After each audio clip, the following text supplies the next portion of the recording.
Hello everyone, welcome to लक्ष्य PCS. दोस्तों UP PCS pre 2023 ROR और बीपीएससी का टेस्ट सीरीज प्रारंभ है, जिसका यह 48वां प्रैक्टिस सेट है। इसका प्लेलिस्ट भी बना दिया गया है, जहां से आप प्रैक्टिस सेट नंबर 1 से लेकर के अभी तक क्रमबद्ध तरीके से सॉल्व कर सकते हैं। इसका पीडीएफ निःशुल्क प्रोवाइड करवाया जा रहा है, तो आगे मैं बताऊँगा कि इसका पीडीएफ आप निःशुल्क कैसे डाउनलोड कर सकते हैं। तो चलिए आज का सेशन स्टार्ट करते हैं। देखिए पहला क्वेश्चन है, निम्नलिखित में से कौन सी नदी चंबल में नहीं मिलती है, अर्थात जो है चंबल की सहायक नदी कौन सी नहीं है, इनमें से आपको बताना है। तो बताइए राइट आंसर क्या हो जाएगा।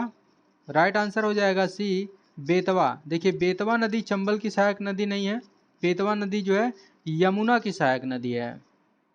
किसकी सहायक नदी है? यमुना की सहायक नदी है।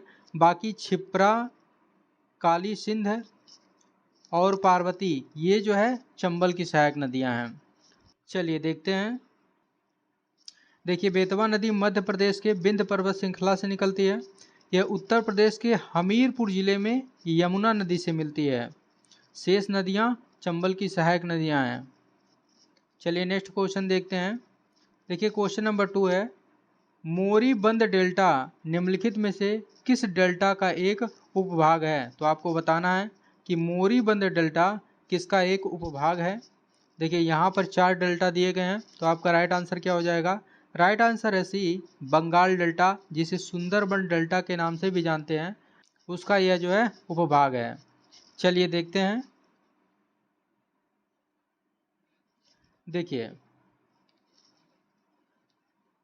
देखिए दो हिमालयी नदियाँ गंगा और ब्रह्मपुत्र गैर हिमालयी नदी मेघना के साथ मिलती हैं और विश्व की सर्वाधिक बृहद डेल्टा का निर्माण करती हैं, जिसे गंगा ब्रह्मपुत्र डेल्टा या गंगा डेल्टा या सुंदरबन डेल्टा या बंगाल डेल्टा के नाम से जाना जाता है।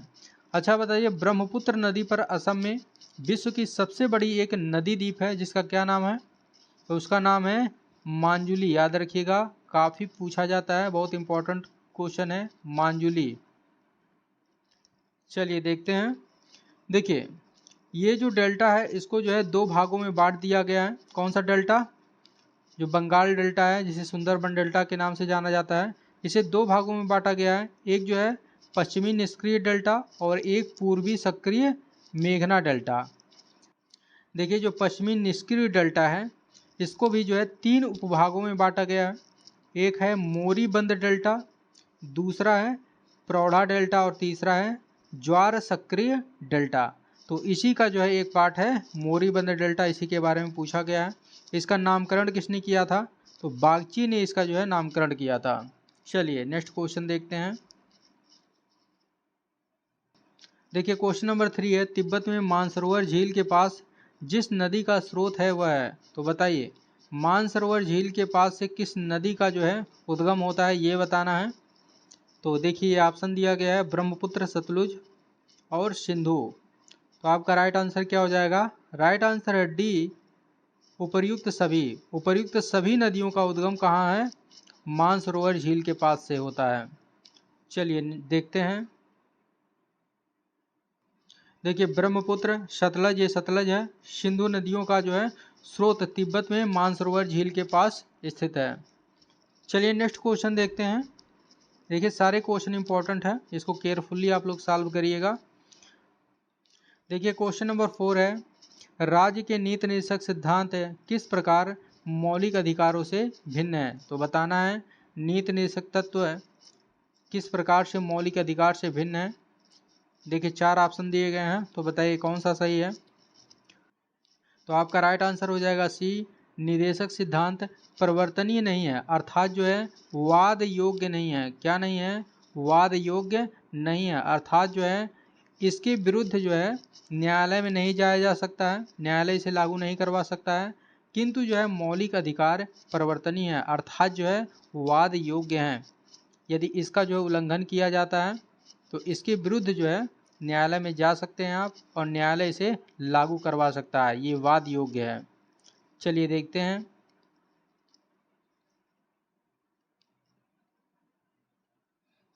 देखिए नीति निर्देशक सिद्धांत है मौलिक अधिकारों से किस प्रकार भिन्न है। तो देखिए ये जो है परिवर्तनीय नहीं है, अर्थात जो है वाद योग्य नहीं है, और मौलिक अधिकार परिवर्तनीय है अर्थात जो है वाद योग्य है। नीति निर्देशक सिद्धांत भाग 4 में उल्लिखित है और मौलिक अधिकार भाग 3 में उल्लिखित है। नीति निर्देशक सिद्धांत का उद्देश्य क्या है? कल्याणकारी राज्य की स्थापना करना। और मौलिक अधिकार का उद्देश्य क्या है? मौलिक अधिकार का उद्देश्य है कि व्यक्तियों को राज्य के कृत्य के विरुद्ध दी गई सुरक्षा की गारंटी देना।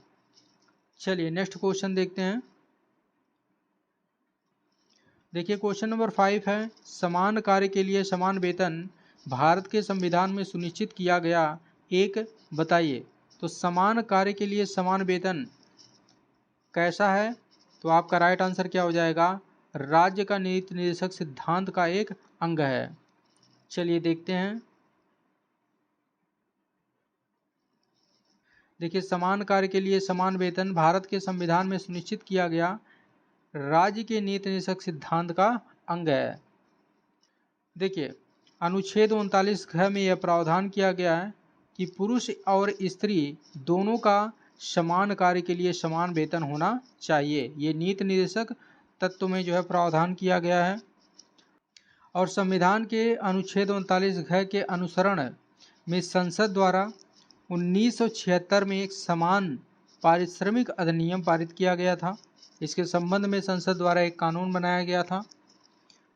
और रणधीर सिंह बनाम भारत संघवाद 1942 में सर्वोच्च न्यायालय ने एक डिसीजन दिया था जिसमें सर्वोच्च न्यायालय द्वारा कहा गया था कि संविधान की प्रस्तावना और अनुच्छेद 39 घ के आलोक में अनुच्छेद 14 और 16 को पढ़ने पर समान कार्य के लिए समान वेतन का सिद्धांत प्राप्त होता है। अर्थात जो है सुप्रीम कोर्ट के अनुसार प्रस्तावना अनुच्छेद 39 घ अनुच्छेद 14 और 16 को एक साथ यदि मिलाकर पढ़ा जाए तो समान कार्य के लिए समान वेतन का सिद्धांत प्राप्त होता है।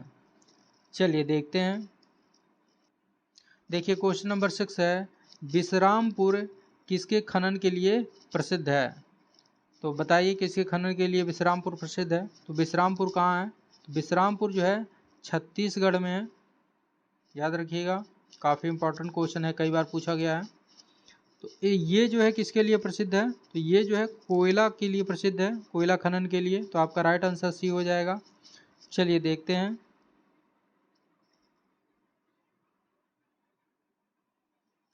देखिए छत्तीसगढ़ के सरगुजा जिले में विश्रामपुर क्षेत्र कोयला खनन के लिए प्रसिद्ध है। चलिए नेक्स्ट क्वेश्चन देखते हैं। देखिए काफ़ी इंपॉर्टेंट क्वेश्चन है। देखिए क्वेश्चन नंबर 7 है, इसमें फर्स्ट सूची को सेकंड सूची से मैच कराना है। काफ़ी इंपॉर्टेंट क्वेश्चन है, कई बार परीक्षा में पूछा जा चुका है। तो इससे जो है एक नहीं चार जो है क्वेश्चन बनाए जा सकते हैं। तो इसलिए जो है काफ़ी इंपॉर्टेंट है, केयरफुली सॉल्व करिएगा। देखिए यहाँ पर जो है कोयला क्षेत्र दिया गया है, यहाँ राज्य दिया गया है, तो इसको मैच कराना है। देखिए ए दिया गया है करणपुरा, तो करणपुरा कहाँ पर है? करणपुरा कोयला क्षेत्र झारखंड में है। सिंगरेनी कोयला क्षेत्र कहाँ पर है? तो सिंगरेनी कोयला क्षेत्र तेलंगाना में है। नवेली कोयला क्षेत्र कहाँ है? तमिलनाडु में है। और कोरबा कोयला क्षेत्र छत्तीसगढ़ में है। तो आपका राइट आंसर क्या हो जाएगा? देखिए ए का जो है 3 है, तो यहाँ पर देखिए ए में जो है यहाँ पर 3 है, तो आपका राइट आंसर हो जाएगा सी। चलिए देखते हैं। देखिए यदि आप टेस्ट सीरीज ज्वाइन करना चाहते हैं तो इस नंबर पर कॉल करके डिटेल ले सकते हैं। देखिए करणपुरा कोयला क्षेत्र झारखंड में है, सिंगरेनी कोयला क्षेत्र तेलंगाना में है, नवेली कोयला क्षेत्र तमिलनाडु में है, कोरबा कोयला क्षेत्र छत्तीसगढ़ में है। चलिए नेक्स्ट क्वेश्चन देखते हैं। देखिए क्वेश्चन नंबर 8 है, कोयले का सर्वाधिक उपयोग होता है। तो बताइए भारत में कोयले का सर्वाधिक उपयोग कहाँ पर किया जाता है? तो आपका राइट आंसर क्या हो जाएगा? राइट आंसर है ए, ऊर्जा उत्पादन में। जो थर्मल पावर प्रोजेक्ट होता है उसमें कोयले का सर्वाधिक उत्पादन होता है। और थर्मल पावर का जो उत्पादन किया जाता है अर्थात ताप विद्युत का उत्पादन किया जाता है कोयले से। कोयले से ताप विद्युत का उत्पादन किया जाता है। चलिए देखते हैं। देखिए क्वेश्चन नंबर 9 है, निम्नलिखित युग्मों में से कौन सा एक सही सुमेलित है? तो इसमें जो सही सुमेलित है उसको फाइंड आउट करना है। तो बताइए कौन सा सही सुमेलित है? तो आपका राइट आंसर क्या हो जाएगा? राइट आंसर है ए, लॉर्ड कॉर्नवालिस। लॉर्ड कॉर्नवालिस का संबंध अस्थायी बंदोबस्त से है। लॉर्ड वेलेजली की बात करें तो इसका संबंध किससे है? इसका संबंध सहायक संधि से है, सहायक संधि से है। और चतुराईपूर्ण निष्क्रियता का संबंध किससे है? तो इसका संबंध लॉर्ड लॉरेंस से है। किसका है? लॉर्ड लॉरेंस है, चतुराईपूर्ण निष्क्रियता का संबंध। लॉर्ड डलहौजी की बात करें तो इसका संबंध व्यपगत सिद्धांत से है,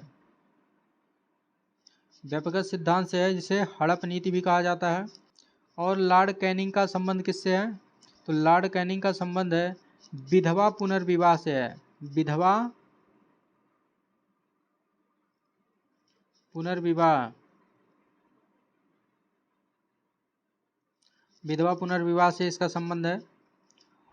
और भारतीय राष्ट्रीय कांग्रेस की स्थापना किसके द्वारा की गई थी? ए ओ ह्यूम के द्वारा। किसके द्वारा?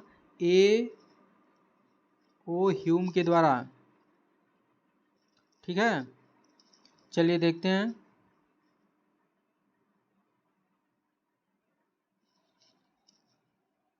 देखिए, लॉर्ड कॉर्नवालिस ने 1793 में अस्थायी बंदोबस्त प्रणाली को लागू किया था।